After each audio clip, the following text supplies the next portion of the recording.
Pranam Sadhguru. My name is Kapil Dev Behel. Okay.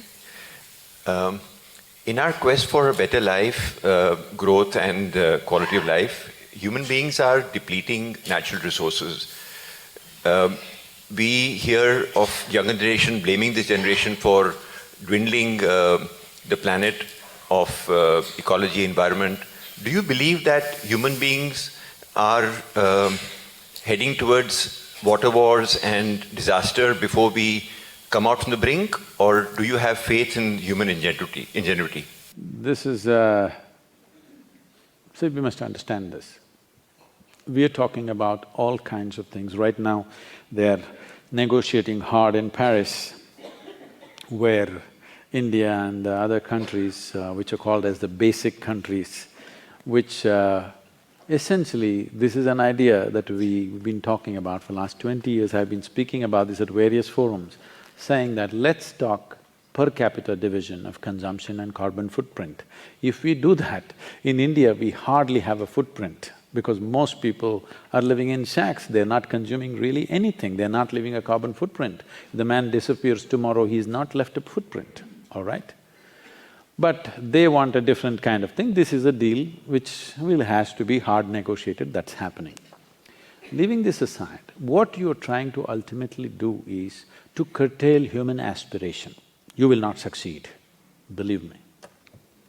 There are people I know in California homes, earlier they were driving Prius, now they're all into Tesla, but in their garage they got 2 Ferraris or they got a big SUV, okay?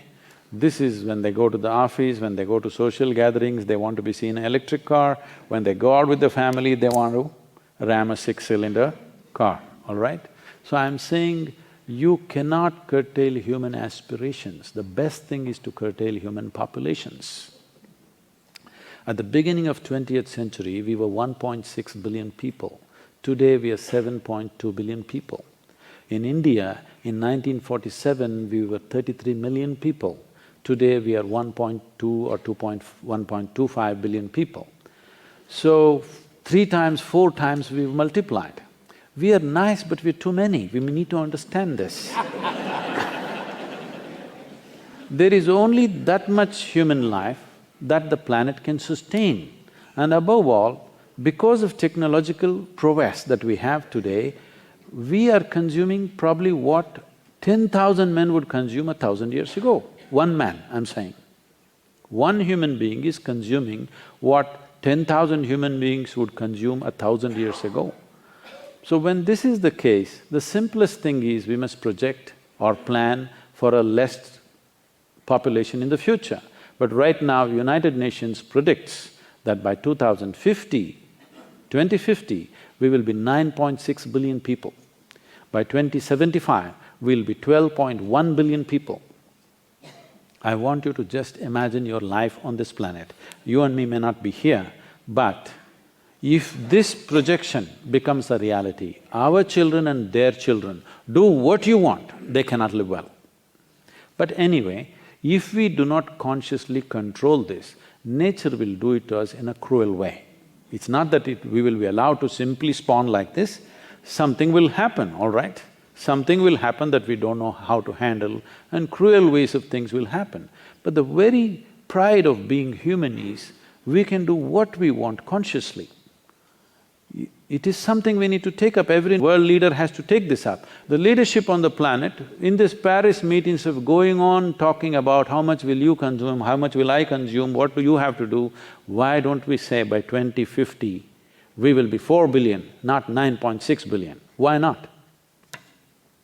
All you have to do is, that you should not reproduce. People are talking about the economic dividend of having a young population. Definitely it is true, right now we have to take advantage of that. But this was a few years ago in 2006, when we were at Davos, there were a whole lot of union ministers and others, they were all gloating, we are the youngest nation, we are the youngest nation. I asked a simple question, where are the old people? They said, no, we are the youngest, that is okay, but where are the old people? In India, people don't get old, they die soon. That is why we are the youngest nation, you better know that. We can take advantage of the situation now, but we can't gloat about it. It's not something that we created. It is something that's unfortunately happened to us, because in 1947, the average life expectancy of an Indian was 28 years. Today it's come to 64, that's average, but I'm telling you, if you divide urban and rural, urban may be around 70, rural is around 50. 50 is not a time to die for a man.